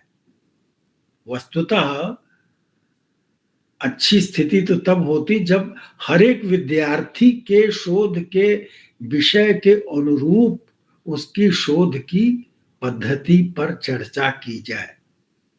जैसे अगर मैं निवेदन करूं तो आप बताएं कि आप जो शोध करने के लिए अपने को तैयार कर रहे हैं वह किस दिशा में जा रहा है, किस प्रश्न का आप अध्ययन करना चाहते हैं। प्रायः फिलॉसफी में हम जो विचार हैं उनका मंथन करते हैं, थॉट्स, भिन्न भिन्न फिलॉसफर्स का, और उनका विश्लेषण भी करते हैं। मैथमेटिकल फिलॉसफी भी है, आप वहां भी उपयोग उसका कर सकते हैं और देख सकते हैं। तो तर्क का उपयोग करना निष्कर्ष तक पहुंचने के लिए, या मान लीजिए अब एक फिलॉसफी में जाने कितनी थीसिस होगी कि महात्मा गांधी के अहिंसा के दर्शन का विश्लेषण करो। अब उसमें आप क्या करेंगे? महात्मा गांधी ने अहिंसा को लेकर के जो कुछ भी लिखा पढ़ा है उसको निकालेंगे, उसको व्यवस्थित करेंगे, उसकी वर्गीकरण क्लासिफिकेशन करेंगे, उसमें पारस्परिक संबंध देखेंगे कि यह, तो ये सारा एक प्रकार के डिस्कोर्स को एनालाइज करना या नरेटिव को एनालाइज करना, आप क्रमबद्ध भी देख सकते हैं कि किस तरह से उसमें परिवर्तन आया। तो यह आपके उद्देश्य पर निर्भर करेगा कि किस विधि का उपयोग किया जाए। कोई एक विधि सभी समस्याओं के लिए उपयोगी होगी ऐसा कहना बड़ा कठिन है। तो मैं कहूंगा कि आपका जो सामान्य उत्तर है वो तो कि डिस्क्रिप्टिव जो स्ट्रेटेजी है उसके अनुसार आप अध्ययन करेंगे कि तत्व विशेष जो है वह कितनी मात्रा में कितने रूपों में वहां पर विद्यमान है। तो गांधी के पूरे वाङ्मय को अगर आप पॉपुलेशन माने और उसमें देखने की कोशिश करें कि अहिंसा का विचार कब कैसे पनपा और कितने रूपों में वह प्रतिफलित हुआ, क्या समस्याएं उसके उपयोग में आई और उसका परिणाम क्या हुआ, यह एक प्रश्न आपके मन में हो सकता है। आप इसका उत्तर ढूंढेंगे तो यह डिस्क्रिप्टिव एनालिसिस होगी और उस डेटा की आप कंटेंट एनालिसिस करेंगे। तो ये शोध की समस्या पर निर्भर करेगा कि किस पद्धति का उपयोग करें। मैं दार्शनिक और दर्शन का एक किनारे से प्रेक्षक मात्र हूं, मैं उसका विशेषज्ञ नहीं हूं। बहुत बहुत धन्यवाद। Thank you sir. और आप में से कोई पूछना चाहे? सर मेरा एक क्वेश्चन है। जी सर, जब हम अपने रिसर्च क्वेश्चंस को फॉर्मुलेट करते हैं उसके बेसिस पर ही हम अपनी रिसर्च स्ट्रैटेजी या डिजाइन को सिलेक्ट करते हैं जी। तो मेरा ये सवाल है कि हमें अपने रिसर्च क्वेश्चंस को किन पैरामीटर्स पर डिजाइन करना चाहिए, मतलब फॉर्मुलेट करना चाहिए, उसमें हम वो एक्यूरेसी कैसे डेवलप कर सकते हैं जिससे कि जब हम अपनी स्ट्रैटेजी या डिजाइन सिलेक्ट करें तो वो बिल्कुल सटीक हो और उसको हमें बाद में चलकर बार बार चेंज ना करना पड़े। क्वालिटेटिव रिसर्च में थोड़ी सी फ्लेक्सिबिलिटी रहती है सर, बट मैं फिर भी इस चीज पर थोड़ा सा आपका ज्ञान मैं चाहूंगा कि आप प्रकाश डालें कि रिसर्च क्वेश्चंस को हम प्रिसाइज कैसे कर सकते हैं या एक्यूरेट कैसे कर सकते हैं। आपके प्रश्न में ही आपका उत्तर है और मैंने इससे जुड़े हुए कई बिंदुओं की ओर अपने व्याख्यान में ध्यान आकृष्ट किया था कि आप जब कॉन्सेप्चुअलाइजेशन करते हैं तो वो किस प्रकार का हो और उसमें प्रिसीजन कैसे आए, एक्यूरेसी कैसे आए, कैसे वह पब्लिक हो, रिप्रोड्यूसिबिलिटी की बात, बहुत सारे पक्ष हैं जिनकी ओर हमने ध्यान आकृष्ट करने की चेष्टा की थी। आपके प्रश्न जो है बहुत महत्वपूर्ण है। ये अपने आप में एक चुनौती हर एक शोधकर्ता के लिए होती है कि वो अपनी परिधि, अपनी बाउंड्री तय करे कि हमारा इससे क्या मतलब है। एक जो एक्यूरेसी का तरीका है वो यही है कि आप यह सुनिश्चित कर लें कि हम बस हमारा ये अर्थ है और यह अर्थ और चीजों से अलग है, यह उससे इन अर्थों में मिलता जुलता है, इन अर्थों में उनसे भिन्न है। ये बाउंड्री बनाना जो है वो सबसे बड़ा काम है। दूसरी बात यह है कि संयोग से, दुर्भाग्य से, सौभाग्य से हर विषय में इतने प्रकार के सिद्धांत विकसित हो चुके हैं कि उनका पर्यालोचन करना, उनका एनालिसिस करना और यह देखना और चुनना कि कौन सा सिद्धांत जो है वो हमारे लिए उपयोगी होगा। ये सिद्धांत भी कई स्तरों पर है, कई स्तरों पर हैं। जैसे एक जमाने में मनोविज्ञान में बहुत सारे स्कूल्स थे। अब बिहेवियरिज्म का नाम सुना होगा आपने, या गेस्टाल्ट का नाम सुना हो, या ह्यूमनिज्म का नाम सुना हो। वह एक पूरी दृष्टि है, उसके अंतर्गत जब आप शोध करते हैं तो आपके विचार जो है अलग अलग दिशाओं में दौड़ते हैं। तो पहले तो यही तय करना पड़ेगा कि किस दृष्टि का आप उपयोग कर रहे हैं। या हमने क्वालिटेटिव और क्वांटिटेटिव इसका उल्लेख किया, तो वहां भी आपकी विश्व दृष्टि जो है, आपका पैराडाइम क्या है, यह महत्वपूर्ण हो जाता है। तो कई स्तरों पर आपको निर्णय लेना पड़ेगा कि आप किस पैराडाइम का उपयोग कर रहे हैं, किस सिद्धांत का उपयोग कर रहे हैं, और उस क्षेत्र में पूर्व ज्ञान क्या उपलब्ध है, इसका मंथन करना तो बड़ा आवश्यक होता है। क्योंकि कई बार हम लोग वही करते हैं जो कि ऑलरेडी पहले से किसी ने करके रख छोड़ा है। मुझे स्मरण है, बहुत वर्ष पहले की बात है, हम लोगों ने एक शोध किया, हमारे एक विद्यार्थी ने उसको जर्नल में भेजा, एक बहुत प्रतिष्ठित इंटरनेशनल जर्नल में। वहां से यह उत्तर आया कि अगर 10 साल पहले यह प्रश्न आया होता तो हम इसे तुरंत छाप देते, मगर इस पर काम हो चुका है। तो हमको अगर ज्ञान नहीं है तो हम वही दोहराते रहेंगे, ये हमारी विपत्ति है। तो ये अद्यतन जिसको कहते हैं, अप टू डेट होना, ये भी बड़ा आवश्यक है। क्योंकि अब तो ज्ञान सार्वजनिक क्षेत्र में है, आपको अपलोड करना है, आपने थीसिस भी शोध गंगा में, और जो अच्छे जर्नल हैं या जो अच्छे पब्लिशर हैं, उनके यहाँ अगर आप पुस्तक भेजते हैं तो उस अध्ययन के अंतर्गत जो अध्याय है उसकी प्लेगरिज्म की चेकिंग होती है। अभी एक पुस्तक हमने प्रकाशित की और उसमें एक बड़े प्रतिष्ठित, हम लोगों के बड़े आदरणीय, उनके चैप्टर को उन्होंने जब जांचा तो पता चला कि उसमें 80% सामग्री दूसरे की थी। और जब उनको बताया गया तो बड़े दुखी हुए, और अंततः वह पेपर जो है इंक्लूड नहीं हुआ, क्योंकि वह उसको रिवाइज करने को नहीं तैयार थे, और प्रकाशक उसे स्वीकृत, एक इंटरनेशनल पब्लिशर, उसने कहना ऐसा नहीं चल सकता है। तो ये एक उदाहरण मैं दे रहा हूं कि किस तरह की कठिनाइयां पैदा हो रही हैं। तो किस के अनुरूप उस कितना आप विस्तार कर रहे हैं, कितना नयापन है, कितनी ओरिजिनलिटी है, ये सारे सवाल भी खड़े होते हैं। और किस पैराडाइम में आप सोच रहे हैं, इसके ऊपर निर्भर करेगा, क्योंकि सारे के सारे सवाल बदल गए। अब साइकोलॉजी में एक जमाने में हम लोग कॉग्निटिव साइकोलॉजी पढ़ते थे, अब पूरा विषय ही आ गया, डिपार्टमेंट खड़े हो गए कॉग्निटिव साइंस के, जो कंप्यूटर को आधार मान करके सारा विश्लेषण कर रहे हैं। तो बहुत सारे सिद्धांत व्यर्थ हो गए, उनकी कोई उपयोगिता नहीं रही। तो समय के साथ बहुत सारे बदलाव, बहुत सारे परिवर्तन भी आते हैं। तो मैं नहीं जानता कि मैंने आपके प्रश्न का उत्तर दिया है नहीं। कैसे प्रिसाइज हुआ जाए, कैसे सुनिश्चित किया जाए, यह स्वयं आपको तय करना पड़ेगा, और अपने गुरुओं से बात करनी पड़ेगी, उन सिद्धांतों से बात करनी पड़ेगी, और जो ज्ञान हमारे पास उपलब्ध है उसके परिप्रेक्ष्य में देखना पड़ेगा, जांचना पड़ेगा कि किस दिशा में हम चलें। यस सर, धन्यवाद। Thank you sir. आप में से क्या कोई और पूछना चाह रहा है? एनीवन?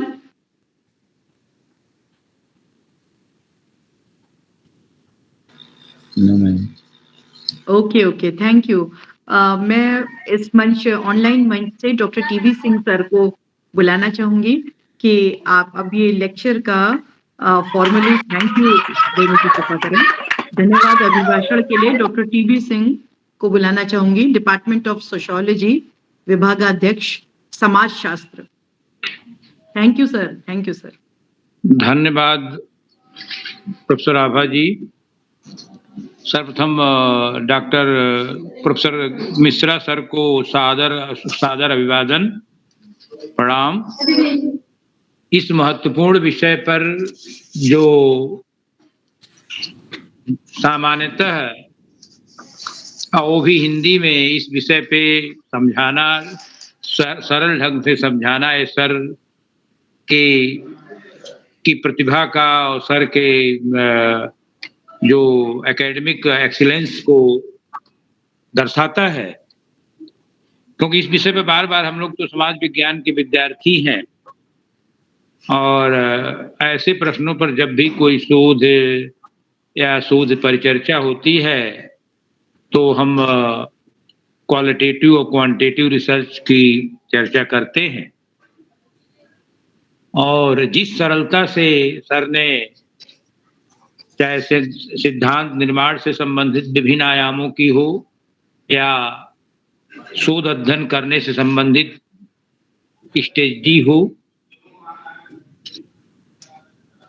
किस तरह हमें प्रिसाइज होना चाहिए, किस तरह चीजें पब्लिक होनी चाहिए, किस तरह एक्यूरेसी होनी चाहिए, इन सारे आयामों पर, क्योंकि बहुत सारे शोधार्थी के सामने जिस तरह सर ने चर्चा की अवधारणात्मक संदर्भ कंसेप्चुअल फ्रेमवर्क की बात की, क्योंकि महत्वपूर्ण होता है रिसर्च में, और जिस सरलता से सर ने ऑपरेशनल डिफिनीशंस की चर्चा की, जिस तरह आपने क्वालिटेटिव रिसर्च के संदर्भ में जिसमें प्रत्येक क्षण ऑब्जर्वेशन के आधार पर परिवर्तन की संभावनाएं शोधार्थी के पास होती है, ये सारी चर्चाएं इतनी गूढ़ रही है, बड़े सरलता से मुझे लगता है बहुत सारे हम लोग लेक्चर्स इसके पहले भी सुने और लोगों के, लेकिन सर ने जिस ढंग से शोधार्थियों को एक दिशा निर्देश दिया, जिस जैसे कभी उद्धव ने फिलॉसफी दर्शन पे जो फिलॉसफी के संदर्भ में शोध के संदर्भ में चर्चा की, कई लोगों ने अपनी शोध संबंधित विभिन्न आयामों पे चर्चा प्रश्न पूछे गए, जिसका सहजता से आपने बड़ा सहजता से कहा कि मैं एक इस विषय दर्शन शास्त्र का विज्ञाता न ज्ञान मुझे नहीं है एक विषय विशेषज्ञ के रूप में, लेकिन मैं सर की तो बार बार मैं देखता हूँ सर व्हाट्सएप पे भेजा करते हैं, लेख डेली लिखते हैं, डेली भेजते हैं, बड़ा स्पष्ट रूप से आपके लेखों में दर्शन की झलक दिखती है। मनोविज्ञान उस तरह भी मेरा मानना है कि दर्शन के आलोक में भी मनोवैज्ञानिक सोचता है, करता है। जैसे अब गीता को अगर आप देखें तो गीता में मुझे जो दिखता है कि एक फिलॉसफी है, फिलॉसफिकल अप्रोच है, जो मनोविज्ञान का बड़ा मनोवैज्ञानिक और मनोविज्ञान का एक बड़ा विषय है। आभा जी तो इस संदर्भ में लगातार कार्य करती रहती हैं। तो जिस तरह एक व्याख्यान जो शोध कार्य की प्रकृति से जुड़े कई सवालों पर चर्चा आपने उठाते हुए अंत में चरों वेरिएबल्स को, चाहे वह विभिन्न प्रकार के वेरिएबल्स हैं, उनकी चर्चा आपने की, और चाहे नॉन वर्बल या वर्बल की चर्चा करते हुए पूरे व्याख्यान में जिस तरह सबसे महत्वपूर्ण जो हमारे शोधार्थी थे, जो हमारे विद्यार्थी थे, उन्होंने सहजता से देखा होगा, जिस तरह सर ने एक गोता लोगों को लगवाया अपने व्याख्यान में, डुबकी लगाने के बाद ज्ञान बढ़ता है, वह कार्य आपके व्याख्यान में मैं तो एक बड़ा कम समय में और बड़ा ही अच्छा मैं लगातार जुड़ा रहा, क्योंकि सर से मैं जुड़ा हुआ हूँ। सर हमारे मिट्टी के, जहाँ से मैं आया हूँ उसी मिट्टी के उपज हैं, और पूरे केवल देश नहीं, केवल मनोविज्ञान ही नहीं, आप विभिन्न अकादमिक डिस्कोर्सों में आपका एक नाम है, आपका एक पहचान है। मनोविज्ञान के तो अच्छे विद्यार्थी और स्थापित विद्यार्थी, अध्यापित अध्येता के रूप में आप स्थापित तो हैं ही। तो मैं, जैसे डॉक्टर आभा जी ने मुझे धन्यवाद का दायित्व समझता, धन्यवाद देना बड़ा गुरुतर, बड़ा कठिन दायित्व है, और सर जैसे हमारे वरिष्ठ जो हमारे गार्जियन हैं, और जिस तरह एक सामान्य, मतलब आप लोग एक भी एग्जाम्पल देखें कि सर एक सामान्य परिवार से होते हुए इतनी ऊंचाइयों तक पहुंचे हैं। इस तरह के आप व्याख्यान से आपने देखा होगा आप सभी ने कि हम लोगों को किस तरह इतनी सरलता से जिस शोध से संबंधित प्रश्नों की चर्चा की, इस सब बातों को जितना हम इसके लिए धन्यवाद ज्ञापित करें, सर का आभार व्यक्त करें, सर का अभिवादन करें, यह अत्यंत खुशी का बात है। खुशी की बात है कि आप जैसे विद्वान अध्येता से हम लोगों को मिलने का मौका मिला डॉक्टर आभा जी के सौजन्य से। इस सार्वजनिक व्याख्यान के लिए मैं प्रोफेसर गिरीश्वर मिश्रा जी का हार्दिक आभार व्यक्त करता हूं। और जैसा मैं देख रहा था कि आप और कई दिन मिलेंगे हम लोगों से, तो और भी आभा जी को मैं विशेष धन्यवाद दूंगा कि आभा जी ने जिस तरह का कार्यक्रम आयोजित किया, इतने बड़े बड़े पहले भी प्री पीएचडी कोर्स हुए हैं, मैं भी जाने का मुझे मौका मिला है। इस तरह गंभीरता से समाज विज्ञान के विद्यार्थियों के लिए अवसर प्राप्त नहीं हुए, इस तरह से बड़े अच्छे अच्छे अध्येताओं को से मुखाबित होने का मौका लोगों को नहीं मिला। इसलिए इस संपूर्ण दायित्व के लिए डॉक्टर आभा जी का मैं धन्यवाद ज्ञापित करती हूँ। मैं चाहती हूँ कि आप अपने इस तरह के विभिन्न शिल्पियों को हम लोगों के बीच लाएं, हम लोगों का भी ज्ञानवर्धन हो और विद्यार्थियों का तो होगा ही। अंत में मैं प्रोफेसर गिरीश्वर मिश्रा सर को धन्यवाद ज्ञापित करते हुए, आभार ज्ञापित करते हुए, आयोजक, कार्यक्रम की संचालक, सब लगातार बढ़ते रहने वाली डॉक्टर आभा जी को मैं धन्यवाद ज्ञापित करता हूं, एवं समस्त प्यारे विद्यार्थियों को जो इस पूरे जो हमारी डिस्कोर्स था इसमें उन्होंने मैं लगातार देख रहा हूं कि लगातार 42 बच्चे जुड़े हुए थे, बड़े सजगता से। बहुत सारे प्रश्न जो भी प्रश्न है, गंभीर समय की बाध्यता थी, बहुत सारे प्रश्न नहीं पूछे जा सकते थे। आप सभी को धन्यवाद ज्ञापित करते हुए मुझे अपार हर्ष हो रहा है। मैं पुनः सर का सादर अभिवादन करता हूं, डॉक्टर आभा जी को धन्यवाद देता हूं कि इस तरह के कार्यक्रम में हम लोगों को सहभागिता का अवसर दिया। धन्यवाद सर, प्रणाम। Thank you sir, thank you sir, thank you sir. हम लोग फिर 24 तारीख को मिलेंगे और बहुत बहुत धन्यवाद sir. Thank you sir, thank you ma'am. Thank you.